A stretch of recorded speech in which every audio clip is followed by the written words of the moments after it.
अब पंच केदार यात्रा जो है उसके बारे में जान लेते हैं। हिमालय में आध्यात्मिक तीर्थ यात्रा की शुरुआत पंच केदार यात्रा एक तीर्थ यात्रा सर्किट जिसमें 5 अलग अलग मंदिर शामिल हैं, जिनमें से प्रत्येक हिंदू पौराणिक कथाओं के अलग अलग प्रसंगों से जुड़ा हुआ है। ये मंदिर है। यात्रा की शुरुआत केदारनाथ से होती है, जो पंच केदार मंदिरों में से सबसे प्रसिद्ध है। उत्तराखंड के रुद्रप्रयाग जिले में गढ़वाल हिमालय की गोद में बसा समुद्र तल से 3,583 मीटर की ऊंचाई पर स्थित है। केदारनाथ न केवल एक आध्यात्मिक आश्रय है, बल्कि विस्मयकारी बर्फ से ढकी चोटियों से घिरा हुआ है। ये मंदिर भगवान शिव को केदारेश्वर, केदार के भगवान के रूप में समर्पित है और भारत के 12 ज्योतिर्लिंगों में से एक है। केदारनाथ की जुड़े हिंदू पौराणिक कथाओं में मिलती है। पुरानी कथाओं के अनुसार इसकी उत्पत्ति महाभारत से हुई है। पौराणिक कथाओं के अनुसार महान कुरुक्षेत्र युद्ध के बाद पांडवों ने युद्ध के दौरान किए गए पापों से खुद को मुक्त करने के लिए भगवान शिव का आशीर्वाद मांगा। भगवान शिव उन्हें सीधे माफ करने के लिए तैयार नहीं थे, इसीलिए उन्होंने एक बैल का रूप धारण किया और जमीन में गायब हो गए। बाद में उनके शरीर के अंग विभिन्न स्थानों पर प्रकट हुए और केदारनाथ वह स्थान माना जाता है जहां उनका कुबड़ प्रकट हुआ था। केदारनाथ के अंदर उनका हृदय है, इसीलिए जो केदारेश्वर के रूप में भगवान शिव को समर्पित है। 12 ज्योतिर्लिंगों में से एक माना जाने वाला ये मंदिर प्राचीन वास्तुकला का एक उत्कृष्ट नमूना है और राजसी केदारनाथ पर्वतमाला की पृष्ठभूमि में स्थित है। मंदिर में हजारों साल पुराना वास्तुशिल्प एक चमत्कार है, जिसकी विशेषता है विशाल, वजनदार और भूरे रंग के पत्थर के स्लैब, जिन्हें जटिल रूप से आधा काटा गया है। एक गर्भगृह और आगंतुकों के लिए एक स्वागत मंडप दोनों को समाहित करते हुए मंदिर के आंतरिक भाग भगवान शिव की सदाशिव रूप में पूजा के लिए समर्पित है, जिसका प्रतिनिधित्व एक शंक्वाकार चट्टान द्वारा किया जाता है। मंदिर अप्रैल से नवंबर तक केवल 6 महीने के लिए खुला रहता है। मंदिर गर्मियों के महीनों में मई से अक्टूबर के दौरान भक्तों के लिए अपने दरवाजे खोलता है। अब अनुकूल मौसम की स्थिति के कारण यह क्षेत्र सुलभ हो जाता है। उसके बाद केदारनाथ बाकी 6 महीनों के लिए ओंकारेश्वर मंदिर ऊखीमठ में रहता है। केदारनाथ कैसे पहुंचा जाए, इसके बारे में भी हम आपको बताते हैं। केदारनाथ पहुंचने के लिए सड़क और ट्रैकिंग दोनों का इस्तेमाल करना पड़ता है।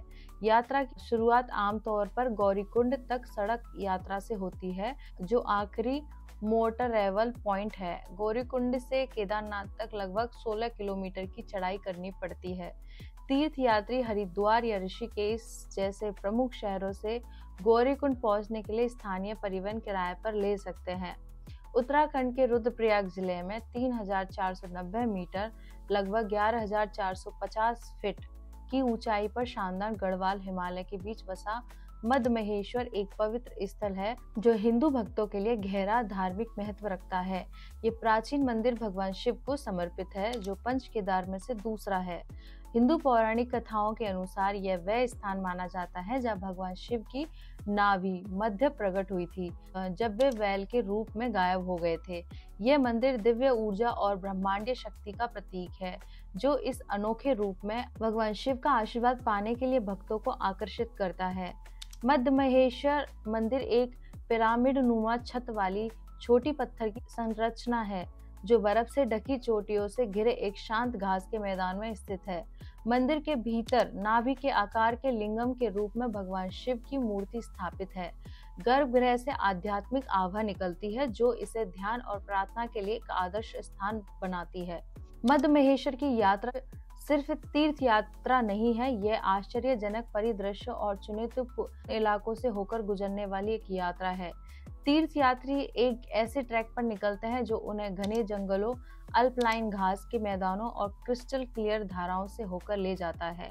मंदिर में अप्रैल से नवंबर तक भक्तों का स्वागत किया जाता है, जो गर्मियों के महीनों में मई से अक्टूबर ही अनुकूल मौसम की स्थितियों के साथ तालमेल बिठाता है। इस अवधि के बाद मद महेश्वर ओंकारेश्वर मंदिर ऊखीमठ में स्थानांतरित हो जाता है, जहां वह शेष 6 महीनों के लिए भक्तों के लिए सुलभ रहता है। मद महेश्वर किस तरह से पहुंचा जा सकता है, उसके बारे में भी हम बात कर लेते हैं। मध्य महेश्वर पहुंचने के लिए सड़क और ट्रैकिंग दोनों का इस्तेमाल करना पड़ता है। यात्रा की शुरुआत आमतौर पर रांसी गांव की सड़क यात्रा से होती है, जो कि आखिरी मोटर योग्य स्थान है। तीर्थयात्री हरिद्वार या ऋषिकेश जैसे प्रमुख शहरों से पहुंचने के लिए स्थानीय परिवहन किराए पर ले सकते हैं।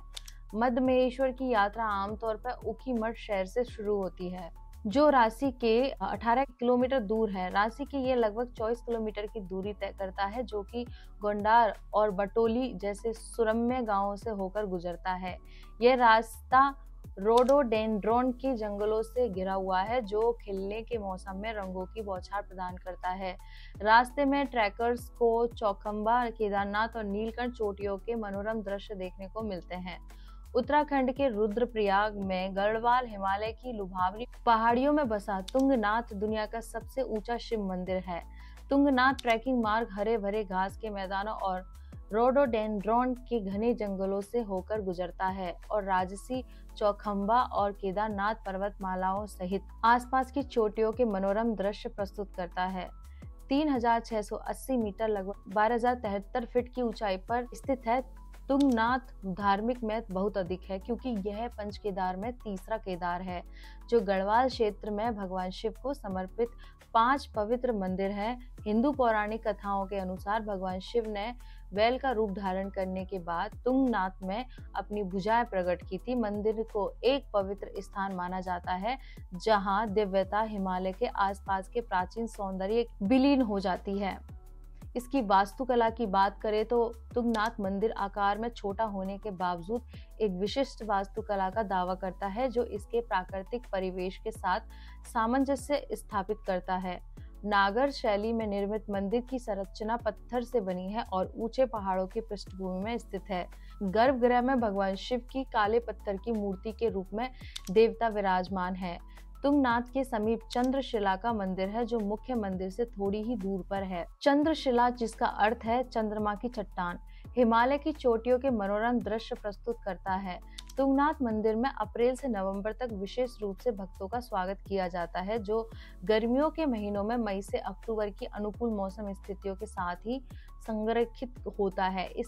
इस अवधि के बाद तुंगनाथ मक्कू मठ में स्थानांतरित हो जाता है, जहां वह शेष 6 महीनों के लिए भक्तों के लिए सुलभ रहता है। अब तुंगनाथ कैसे पहुंच सकते हैं?